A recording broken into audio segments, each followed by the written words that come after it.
Chickens are very much like you and me. Intelligent and socially oriented, they lead emotionally rich lives.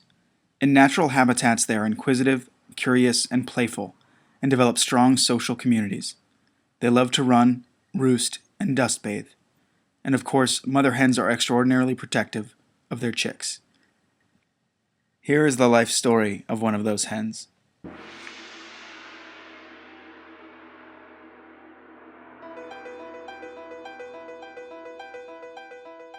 Hi, my name is, well, I don't have a name. I'm a chicken, a hen to be exact. I was born in a hatchery that sells young hens to America's egg companies. I was not even 1 day old when I was dropped onto a conveyor belt with hundreds of other chicks. One by one, we were grabbed up by huge hands so we could be sorted. The boys were dropped down one chute and the girls were dropped down another. I heard that the boys were sent down another conveyor that poured them into a chute that ground them up alive, all because they aren't valuable to the egg industry. Isn't that horrible?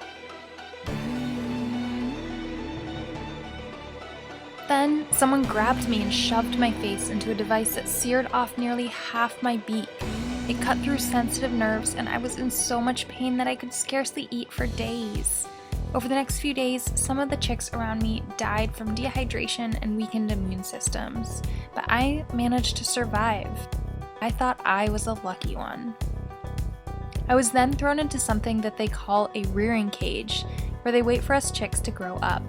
Instead of running outdoors or dust bathing, I grew up standing in the dark amid muck.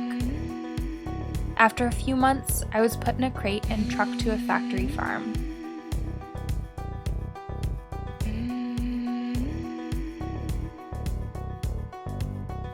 I lived in a wire cage in a long, windowless, filthy shed.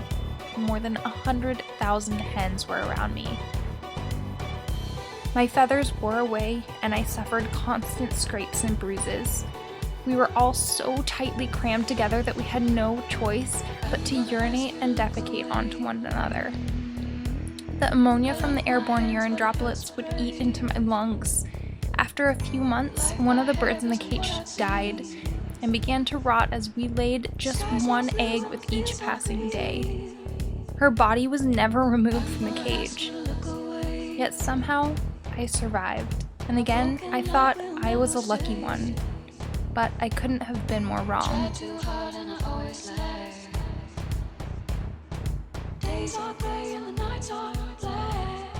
Once my egg production dropped, I was torn from the cage and thrown into a dark, eerie chamber on wheels.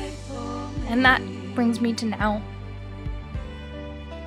My body landed atop other hens who are shrieking and flapping.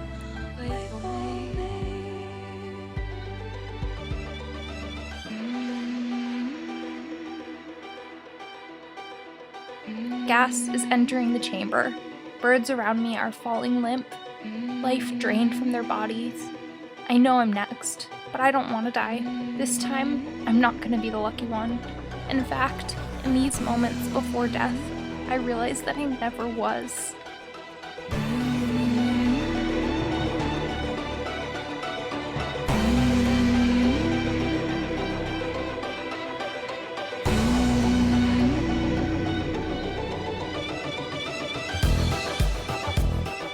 Once dead, her body was sent to a rendering plant to be used for pet food, farm animal feed, or other low-grade uses.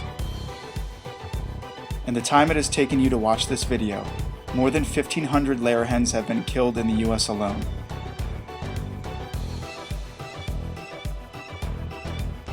Most people frying up their morning eggs have no idea about the suffering that went into them, and would never be okay with it if they did.